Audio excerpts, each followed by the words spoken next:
training. I said, I had something more important work to do. He said, what is that is more important?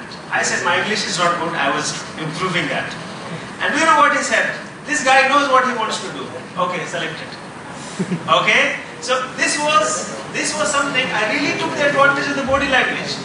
Now the second thing, I tell you, that is, yesterday when our head of the department was telling to some students, he was saying that you can give your question paper, okay? Like if I ask, what is the chances of getting maximum marks if you make your own question paper for sessionals? Okay? Isn't it a good idea that you prepare your own sessional paper and then you appear for it? You will get maximum marks, 100%. Now, when we prepare our resume, yeah, that is, we are preparing our question paper because what will be asked from the resume, okay? And that's why it is very important for us to understand what is written in the this is resume, and we prepare those questions. That's a kind of, you are giving your question to somebody, you want him to ask the same question what you are interested in. Now, similar thing also happens that by assessing body language of the people, you can also give the next question the interviewer to ask. So for example, I have 50% success rate in interviews, and I think this is a good success rate. Yeah? If you are appearing for 2 interviews, 1 you got selected. Yeah? It's a good success rate. And this you can do it by, as I said, understanding body language. At one point, what happened is that I had a very important interview, in fact the interview for Jamia only, and I said one night before that, what question should I be expecting? And I said, if he starts asking questions from transformers, that would be best for me. This is what I was thinking. But then I was thinking, how should I bring him to this topic and not any other topic? Because if he goes somewhere else, I'll be lost. Okay? Now, 50% success, what does it mean? That you try to plan in such a way that they will ask the same question you want them to ask. You can plan it, but it won't work always. But I think it is 50% chances are there that they will ask the same question. So he asked first question, which subject you taught in the last your job? Okay, I don't know what subject, but I said which I wanted to ask him from. Okay, and I said it is electrical machine and basic electrical engineering, something with transformers, etc. Okay, I gave him the clue. And then he came into transformers, then he said, okay, he asked so many questions in transformers. Then I thought that let him track into this transformer losses. So although his question was not targeting transformer losses, but I gave the last word, keyword, losses. Then he came into losses, okay.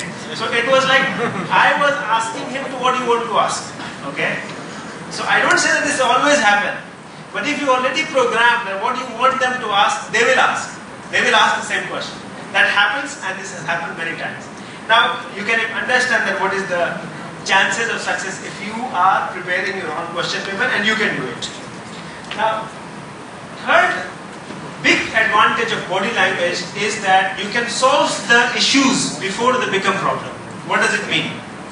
Generally, when we do the joke sort of thing with each other, generally, sometimes it goes worse. And people start fighting.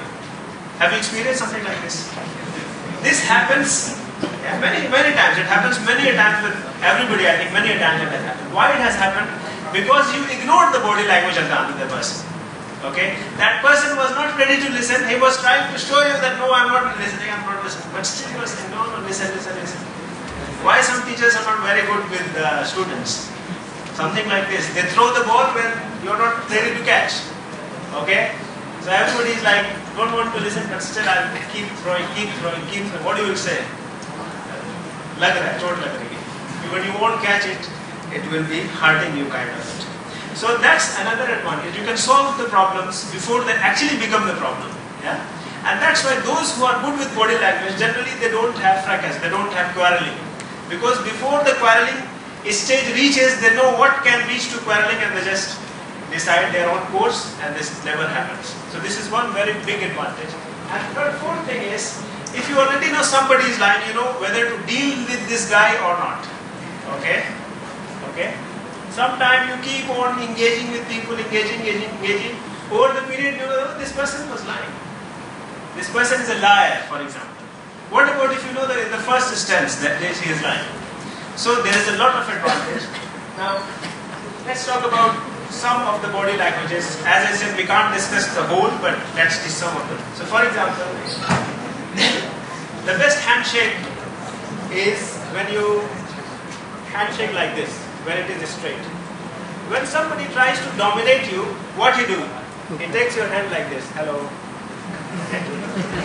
It's a domination. He tries to dominate you. And then if another person is also saying hello, then they cannot do the handshake. So within a fraction of second, unconsciously or subconsciously, they will just shift it and they will be in the middle. Okay? Neither yours, neither mine. That's the best handshake. That should be energetic, giving some energy to this handshake.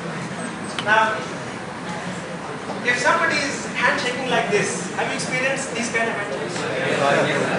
What do you understand? वो आपसे हाथ नहीं मिलाना चाहता. He wants to keep you at hands bay, at hands distance. ठीक है, लो मिला. You got it? He is not interested. So any person who is doing something like this means he is not interested. Worthless to just waste your time for any reason. Similarly, somebody will give their hand with as if it is dead. No matter. That shows the person is dull. He is no energy, no positive attitude or something like this. In fact, in some cases, a person may be in depression. The person may be suffering from depression if he is giving like this. Looks like a dead fish has been given, was no life. Okay? Now I think somebody can say, these are the handshakes. That's a good handshake. Which is handshake plus some support. So for example, if I'm handshaking somebody and then I'm putting my hand on his, second hand on his shoulders. In fact, first case is the arm.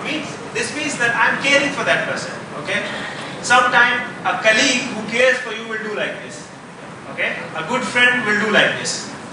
Now the next case, a person is just holding his hand a bit up. Generally, your elder brother or somebody senior will do like this if he really cares about you. Okay? Or if you care for somebody, you will do like this, or you should do like this to express your concern.